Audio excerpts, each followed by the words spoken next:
Hi Libra, this is Jav. Welcome po sa ating channel.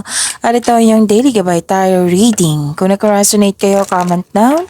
Kung hindi ka naka-resonate, ibigay niyo po sa iba kasi general reading po ito. This is for you, Libra.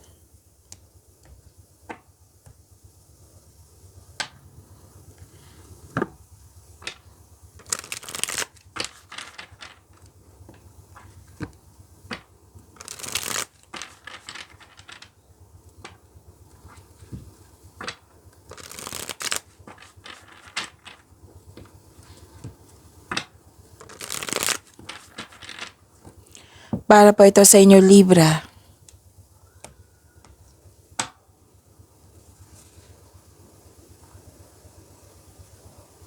Maraming salamat po sa inyong patuloy na suporta at maraming salamat din po sa mga hindi nag-skip ng ads.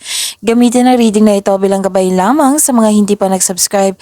Subscribe na po kayo at click bell notification para malaman nyo na may bago tayong video. Para sa mga gustong magpa-reading, comment po kayo ng personal reading.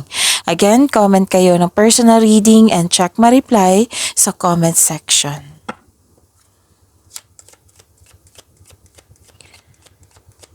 Spirits Guide, mga ganap po para kay Libra. I need 3 cards po.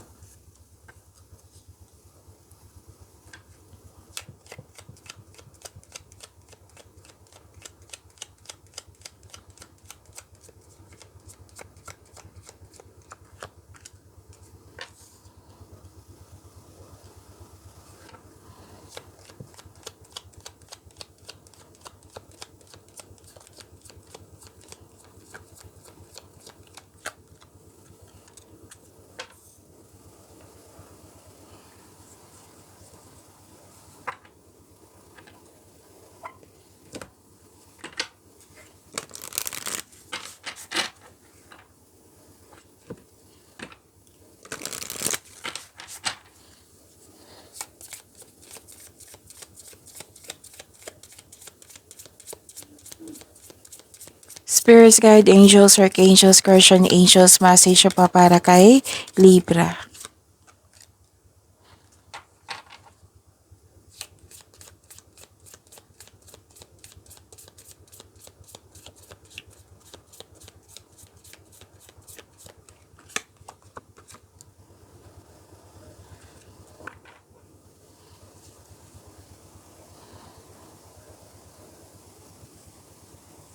Okay, Libra. May biglaang pagbabago dito and this is new beginning. Pwedeng ending with new beginning. Biglaang pagbabago. At may separation akong nakikita dito which is sunod-sunod na tong lumabas sa inyo. Separation na pwedeng separation of responsibilities or nagkaroon ng long distance relationship, pwedeng closure, umalis, umuwi, tumiwalag, end of contract, pwedeng literal na separation. Basta maraming case niyan ha. Tsaka, pwede nag-put space din kasi may nakita kong isolation dito. Gusto mo magkaroon talaga ng space para magkapag-isip, para magkapagpahinga, para magkapag-isip at magpagaling.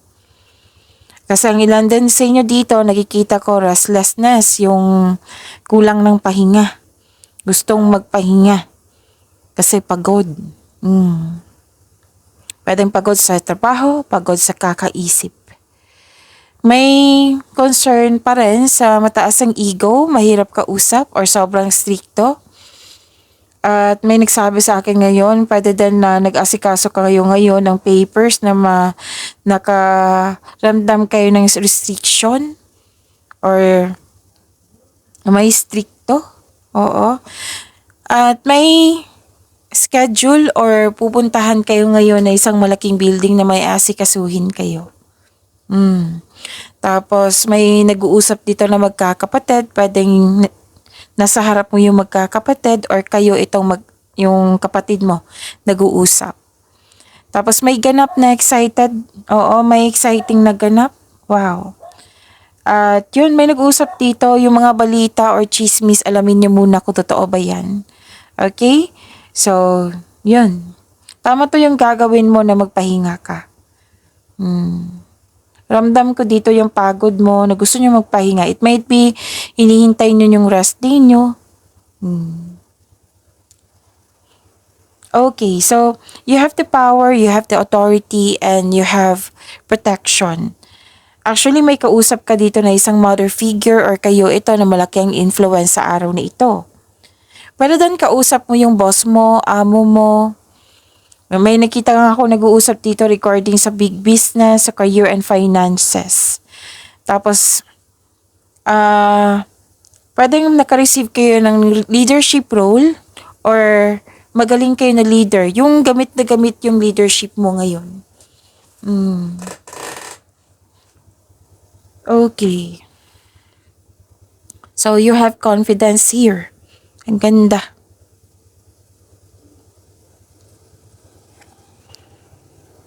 So, this is a clarification of this card here na new beginning. Pagbabago po. So, prepare yourself kasi may new beginning po. Okay, so let's read. Thank you, angels, for opening up the doors to change. I am ready. So, prepare yourself sa pagbabago na ito. Okay? Maging handa po. So, tama yung gagawin mo na mag-rest muna para magpagaling, para makapag-isip. Tapos, pagbalik mo, may pagbabago na mangyayari. New beginning. Okay, so this is from Archangel Metatron. Clear your vibes. So thank you, Metatron, for clearing my energy field. So yan ha, 3 card na po na nakikita ko dito na kailangan yung magpahinga, mag-meditate, mag-grounding, yung mag-grounded ka. Okay, so pwede mag-connect sa inyong nature, mag-connect sa inyong sarili. And clear your mind also. Yung sabi ko di kanina na para makapag-isip ng mabuti. Kung may bigat ka na naramdaman, you have to let it go. Clear your energy. If yung bigat na naramdaman is sa passion, let it go.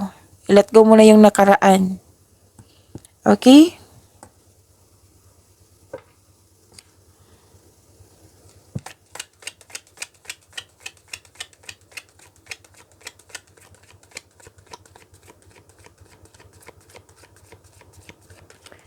Spirit guide, angel po, angel. Energy po ni Libra.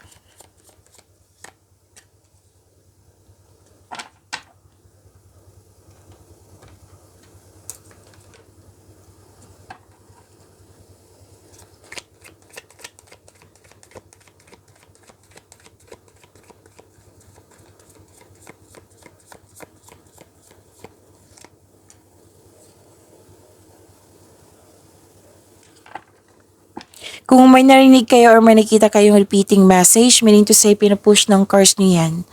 Oo. So, kung, for example, nanood kayo ngayon ng May 14 and May 15 na video reading nyo dito sa channel natin, Libra. Tapos may nakita kayo or may napansin kayo na repeating message. Yan po yung pinupush ng cards nyo na kailangan yung bigyan ng atensyon, solusyon at aksyon. Kung maaari po. So, ano yung energy ni Libra?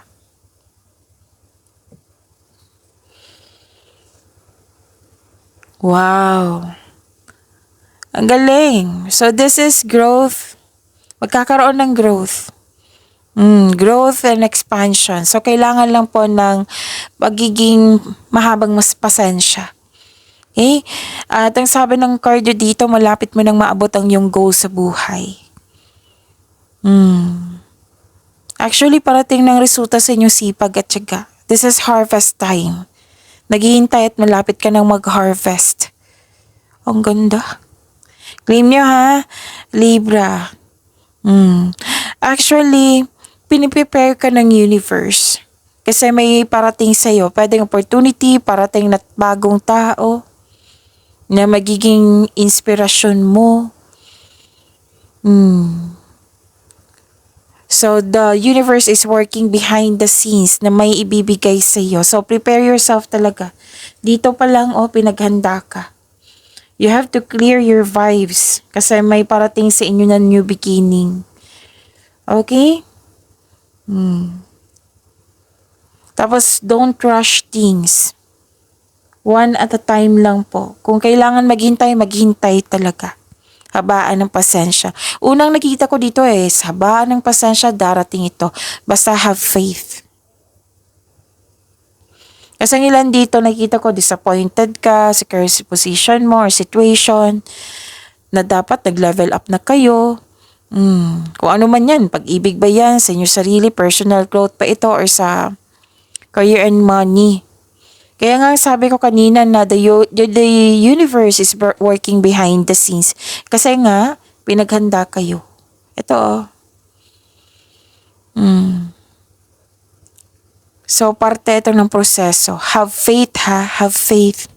Patuloy mo lang yung pagsisikap mo, pagiging mabuting tao, pagsisipag mo sa trabaho.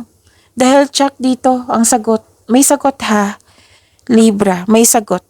Hindi to siya hanging, may sagot po. Dahil check, ma-achieve mo yung gusto mong posisyon o kasaganaan, kailangan mo lang magpatuloy sa inyong sipag at syaga dyan, magkaroon ng mahabang pasensya. Magkakuha mo yung kasaganaan na gusto mo. You are very close, malapit na mahawakan mo yung resulta sa inyong efforts. Kaya huwag kayong mag-give up. Kasi pagod kayo dito, Dalawang card mismo nagsabi dito. So, kung pagod kayo, magpahinga. So, stay positive and be grateful. Okay? Kung pagod kayo, reminder ito, Libra. Kasi makatulong to for sure. Huwag kayong habang nabibigatan kayo dyan, it might be marami kayong ginagawa, may hinihintay kayo, at the same time, naiinip ka. Huwag kayong magsalita ng mga curse words Yung mga hindi nakakabuti sa'yo. Kasi claiming yan. If I were you, i-invite mo yung hinihintay mo. I-invite mo yung expectation mo. At may nakita kong konkretong plano dito. So, claim nyo, ang ganda.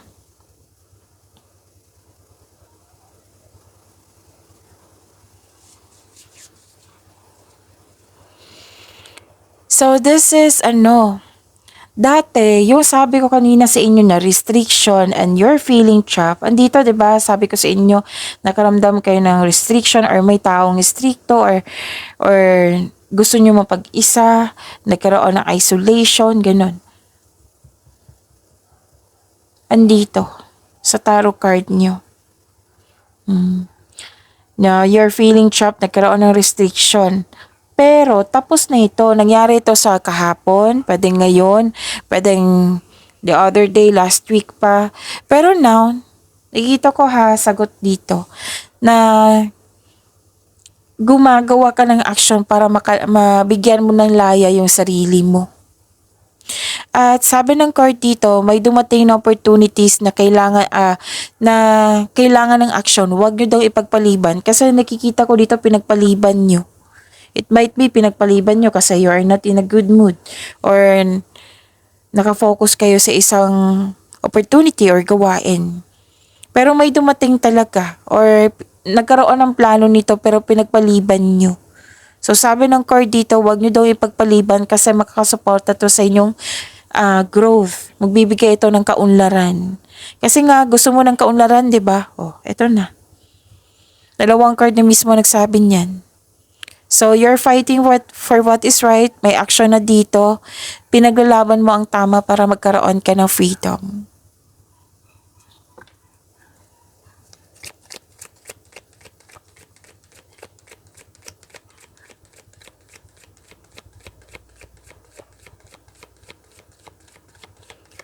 Spirits guide, career and money po ni Libra.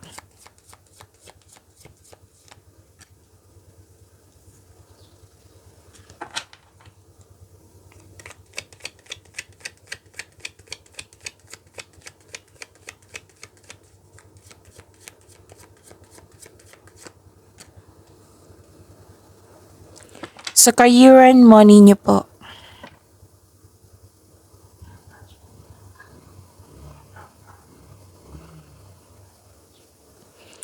Okay, so this is, naiinip talaga kayo dito.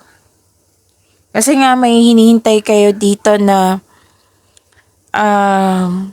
pwede naghihintay kayo ng tulong na naumasa ka kasi nagbigay ito ng offer sa'yo, yung nag-commit sa'yo, yan, nag-commit sa'yo, oo. Pwede din naghihintay ka ng, anong tawag dito, yung employer na mag-reply sa'yo, na mag-message sa'yo or tawagan ka. Or may delay sa paggawa, what I meant is may delay sa business travel. Kaya na-disappoint ka. Delay sa plano. Ito na yung sinabi ng card dito. Kung delay sa plano ito, huwag nyo talagang i-delay. Oo. Kasi yung opportunity talaga, magbibigay siya ng kaunlaran sa inyo. Kasi kitang-kita ko sa dalawang card nyo dito pinagpaliban nyo. Pero kung if you're not ready, so huwag niyong pilitin. Okay? Pero yung sabi ng card nyo dito, delay sa paggawa ng plano, delay sa paggawa ng desisyon, delay sa paggawa ng aksyon. Hindi lang to delay sa hinihintay nyo. So take some action. Paano magkakaroon ng new beginning? Paano magkakaroon ng pagbabago kung walang aksyon, kung yung kilos.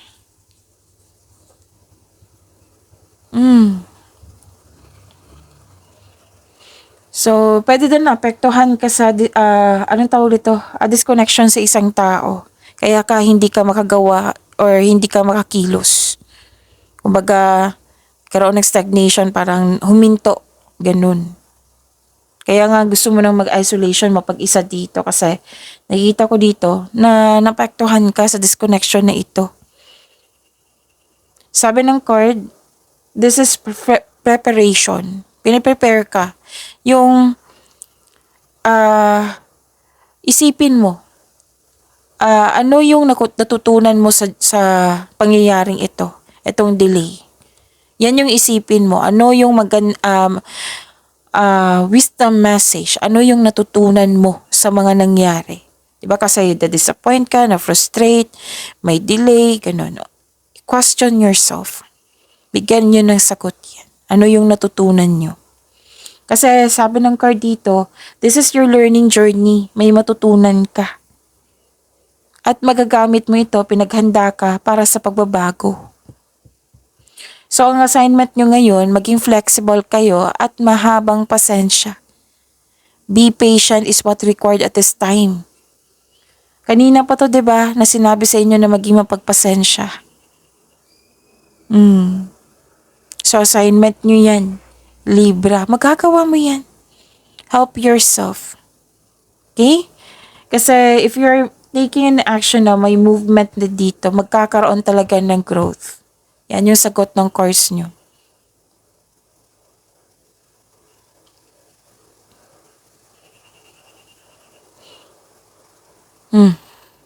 Ito yung sabi ko kanina sa inyo na dalawang card na nagsabi dito sa inyo oracle cards na lumabas dito sa tarot cards nyo. Kulang ng pahinga. Sobrang pagod sa kakaisip, sobrang pagod sa mga ginagawa. Stress. Actually, gusto mo talagang magbakasyon. It might be hinintay mo itong bakasyon na ito or rest day na ito. Ang pagpahinga po ay nakapagbigay ng increased productivity and a healthier mental state. So this card asks you to relax, calm your mind, and reflect. Sleep and meditation ay kailangan po. So hindi ka kampante, parang nagtatago ka instead of facing the reality. Pwede din, nasaktan ka sa disconnection nyo talaga. Dalawang card kasi nagsabi dito. Kaya nga, nakikita ko dito na hindi maayos ang tulog, stress. Dalawang card kasi nagsabi dito, stress, anxiety. Pero sikapin nyo ha, kailangan nyo maging kalma.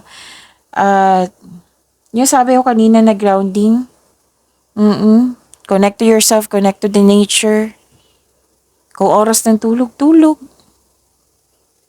Kung hindi maayos ang tulog mo, then baka kailangan na magpa-check up sa doktor.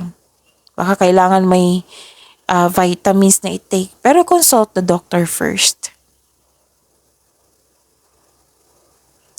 Okay? Ikaw, gusto mo mapag-isip at makapaghanda at magpagaling. So, it might be hinintay mo yung rest day mo.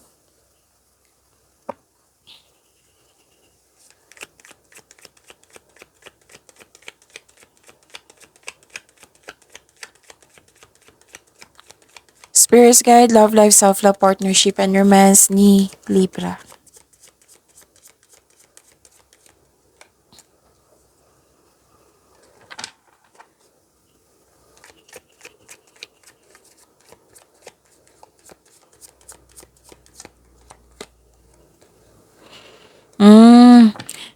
Okay, please be reminded, Libra. Baka makatulong po. Kung may problema sa career, love life, money, relationship, and so on. Kung may problema sa buhay pag-ibig mo, yung dalhin sa trabaho, sa mga kaibigan, basta sa, let's say, yung isa is love life, may problema ka. So sa 4, wag mong dalhin yung problema mo sa love life. Baka maapektuhan tong 4. Okay? So, sana nakuha mo yung punto ko. Para kung maayos tong love life nito, then wala kang problema sa iba. Kasi kung madamay itong 4, mahihirapan, mabibigatan, ganyan. Okay? So, paalala lang po. Baka makatulong po.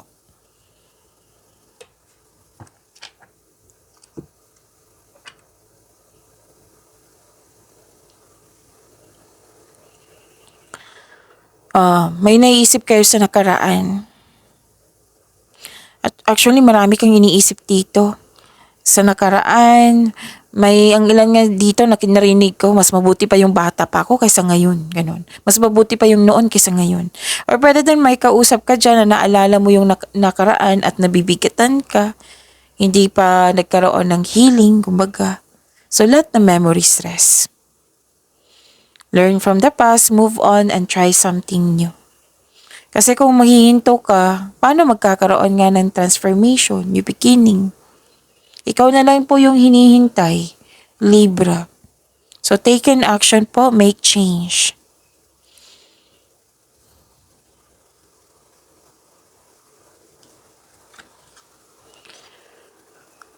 At nakikita ko dito na nagkaroon ng sadness, you're in pain, kasi nga may naalala ka sa nakaraan. Oo. So, pwede din na may dalawa yung nakikita ko eh. Pwedeng isa sa kanila. Tutusin yung desisyon, ideas, plano, or may tungkol ito sa third party. So, wag magpadala sa matinding lungkot. Okay? So, if I were you, focus kayo sa sinabi dito na pinaghanda kayo para sa pagbabago, sa transformation nyo po. So, kaya nga may sabi dito, clear your vibes, heal yourself. Okay? You're divinely guided. Kailangan mo lang tulungan yung sarili mo. Magpahinga muna. Kung gusto nyong makagawa ng solusyon, magpahinga muna. Para sa pagbalik mo, re-energize ka na at magagawa ka na ng solusyon. Magandang solusyon.